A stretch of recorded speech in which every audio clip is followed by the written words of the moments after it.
ঠান্ডা কাশি বড় ছোট সবারই। তো এরকম একটা হচ্ছে তুলসী পাতার চা, এটা কিন্তু খেলে কাশি থেকে আপনারা মুক্তি পেতে পারেন। এই যে রেডি তুলসী পাতার চা।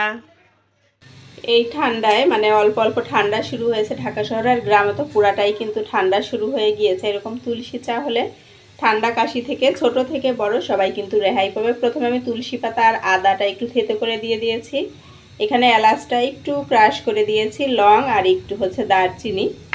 এটা দিয়ে ভালো মতো ফোটাবো, প্রায় অর্ধেকটা হয়ে যাবে পানি, অর্ধেকের একটু বেশি থাকবে আর কি। তো পানিটা ফুটতে থাক, তারপরে আমি ফিরে আসছি। দেখলাম কিছুক্ষণ পর, দেখতেই পাচ্ছেন যে চায়ের রঙটা কিন্তু, চা বলতে এর মধ্যে থেকে নির্যাসগুলো বের হয়ে এরকম সুন্দর কিন্তু একটা কালার এসেছে। চাইলে এরকমটাও কিন্তু চায়ের মতো খাওয়া যায়, এর মধ্যে একটু মধু দিয়ে অথবা চিনি মিশিয়ে, যার যেমনটা পছন্দ। তো আমি কিন্তু এখানে চিনি অ্যাড করব, আমি মধু দিব না। মধুটা আমরা এমনিতেই খাই, আমার বাচ্চারাও খায়, তো আমি চিনি দিয়ে করছি। চায়ের মধ্যে মধু দিলে আমি খেতে পারি না, আমার বাচ্চারাও অত বেশি পছন্দ করে না।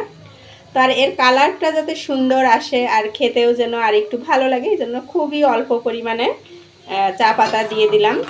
এরপরে কিন্তু কালারটা দারুণ আসবে। দুই রকমই কিন্তু খাওয়া যায়, যার যেমনটা ইচ্ছা। জাস্ট 30 সেকেন্ড পরেই কিন্তু আমি এটা নামিয়ে নিব। এখন আমি চাটা সেঁকে নিচ্ছি। আমরা সবাই খাবো, আমার বাচ্চারাও কিন্তু খাবে, আমার বাচ্চারা তুলসী পাতা ভীষণ পছন্দ করে। আর এরকম শীতকালে কম বেশি কিন্তু সবারই ঠান্ডা কাশি বড় ছোট সবারই। তো এরকম একটা হচ্ছে তুলসী পাতার চা, এটা কিন্তু খেলে কাশি থেকে আপনারা মুক্তি পেতে পারেন।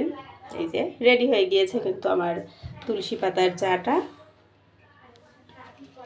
এই যে রেডি তুলসী পাতার চা।